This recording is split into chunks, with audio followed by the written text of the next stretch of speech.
Mr. Morden and Anna. Sheridan was reviewing the file of the Icarus, when Michael Garibaldi said he had seen a member of the crew before. This crew member was Mr. Morden. Sheridan detains Morden and questions him about the Icarus. Morden says he was picked up by a cruiser passing through the area. Garibaldi asks Sheridan to let Morden go because he hadn't charged him yet. Sheridan declined, forcing Garibaldi to quit. Sheridan tries to get Talia Winters to scan Morden, but she refuses. Sheridan then makes Morden pass through the same hallway that she was walking down, hoping an accidental scan would take place. Then Delenn and Kosh tell him to let Morden go. He asks why and they tell him what really happened to the Icarus. He then releases Morden and apologizes to Garibaldi. Death of the Markab race. Dr. Stephen Franklin began to investigate when 3 Markab died of natural causes in the same week. The resident Markab doctor insists that nothing sinister is going on.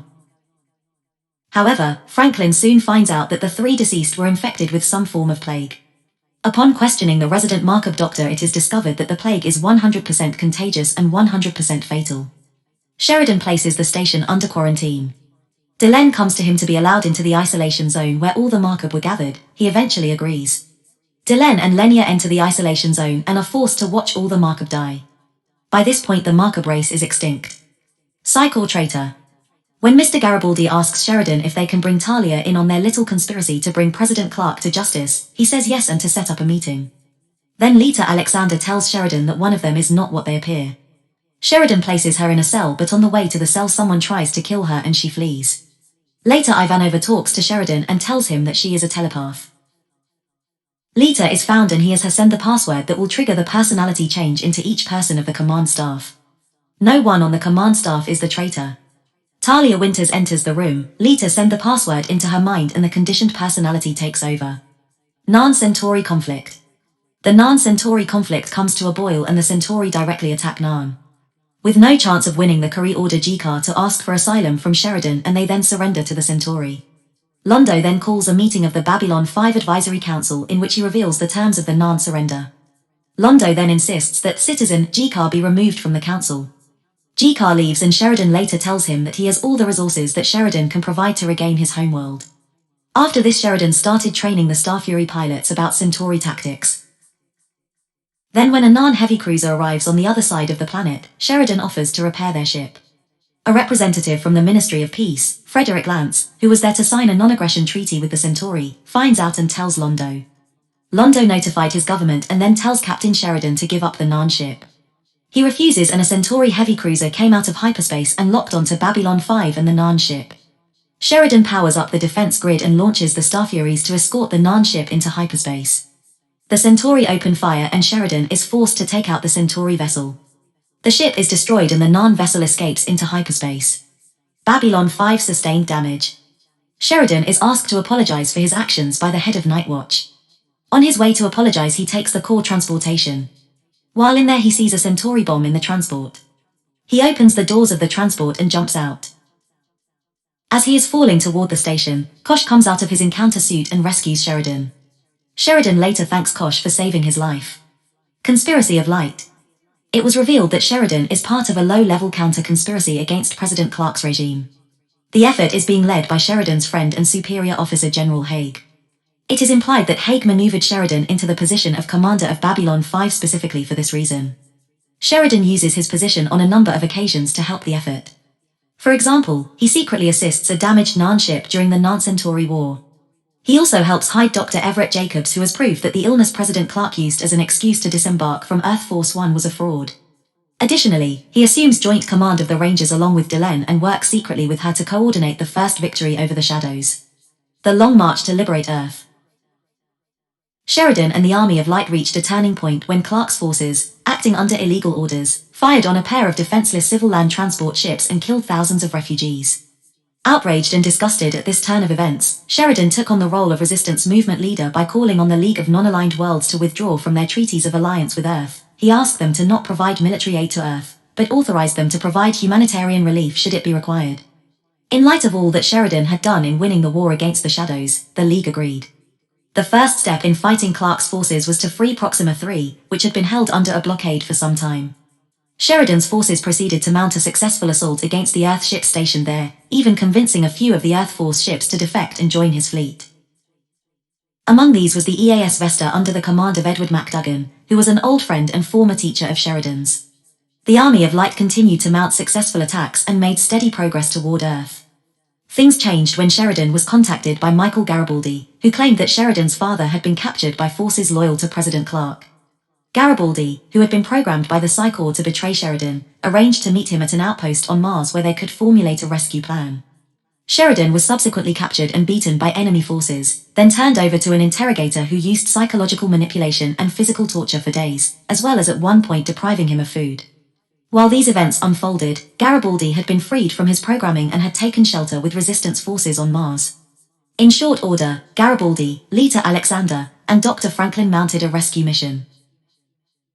While the rescue team managed to infiltrate the facility where the captain was held, the team had its share of difficulties to cope with, including Garibaldi being badly hurt and almost compromising the mission. In the end, however, the team managed to successfully escape and Sheridan and Garibaldi repaired their friendship. Once back with the resistance fleet, Sheridan was treated by Delenn's doctor and returned to duty as fleet commander. At the request of a critically wounded and dying Susan Ivanova, Sheridan led the final push for Earth aboard his old ship, the Agamemnon. With the consent of the Agamemnon's current commanding officer, who was an old friend and former protege, Sheridan took over command of the vessel and used it as the fleet flagship, planning to direct resistance forces from there while Garibaldi led an advance team on the surface of Mars. Following Sheridan's strategy, telepaths implanted with shadow technology were covertly transferred to the massive Earth Force fleet commanded by General Lefcourt waiting in Mars orbit. Lefcourt, working from his long experience with Sheridan, responded to what he believed was his former student making his opening move, an attack on the planet's surface, but was caught completely off guard when the telepaths merged with and paralyzed every ship in his fleet. With the only major line of defense removed, Sheridan ordered his forces forward. Arriving at Earth, Sheridan broadcast a call to everyone on Earth living in fear of President Clark's regime to rise up against the darkness and despair and to place Clark under arrest. In a last act of vengeance, Clark took his own life, but not before turning the planetary defense platforms surrounding Earth on the planet itself and programming them to fire. Sheridan ordered the resistance fleet to move in. With the help of Delenn leading White Stars and other alien ships, they were able to quickly destroy the platforms. However, one last platform threatened the eastern seaboard of North America, and with every nearby vessel damaged or disabled, Sheridan decided to ram the Agamemnon into the remaining platform. Before Sheridan could reach the target, General Lefcourt's ship emerged from hyperspace and obliterated the platform. President of the Interstellar Alliance. After both the Shadow War and the Earth Alliance civil war were over, Sheridan faced an uncertain future. While he and his allies had brought about the end of the Clark regime, he still needed to answer to legitimate authorities. Kept waiting for several hours in a conference room, acting President Susanna Lutsenko finally met with him. While she could not argue with the results of his actions, she sternly lectured him on his lack of political savvy, and the costly and inconvenient way in which he resolved the crisis. She gave him two options: either he could resign from Earth Force and keep his pension in addition to being granted amnesty for himself and all of those under his command, or if he refused the first option and exercised his right to a formal court-martial, she assured him that the reviewing officers would be decidedly hostile. Although his actions were successful, he had undermined the authority of the government, and if he remained in the military, his presence would cause divisions in the ranks. Seeing that his time in the military was over, he agreed to resign. At the same time, with the consent of the members of the League of Non-Aligned Worlds, the League was dissolved and the members agreed to the formation and chartering of the Interstellar Alliance. This new organization which would promote trade, technological exchanges and mutual defense amongst its member worlds. The newly formed alliance was quick to elect John Sheridan as its first president, and he would be re-elected several times. Run from Babylon 5 for its first year, the alliance later moved to new facilities in the city of Chuzanor on Minbari. While not technically exiled from Earth after the war, he was at the very least treated with a measure of suspicion by the Earth Alliance. Return to the end of the beginning. In 2279, Sheridan declined re-election as ISA president, choosing instead to focus on the Rangers, taking Delenn's place as the new Anlashok NA and Entiljar, while Delenn herself was chosen by the IA Council as the second president of the Interstellar Alliance. Now in his 60s, by early 2281 Sheridan began to experience dreams of his death at Zahardam and Lorien. Knowing that the 20 years of extended life were coming to an end, he decided to gather together with his old friends one last time. Anlashok messengers were dispatched with invitations to General Susan Ivanova, Emperor Verkotto, Dr. Stephen Franklin, Michael Garibaldi and Zach Allen to a last dinner on Minbari. At the meal, Sheridan proposed a toast, to absent friends, in memory still bright, with each of those in attendance remembering a friend who they had lost. Shortly after dinner, while John was with the others in the garden, Delenn took Susan aside and offered her leadership of the Rangers after John was gone. Though she said she'd need some time to think about it, Delenn told John she thought Susan would eventually accept the position. Later that night in bed, John told Delenn that he would leave in the morning and go for a Sunday drive, as he thought it'd be best for the Alliance and Delenn's position if he died in space, according to the Minbari tradition of going to the sea.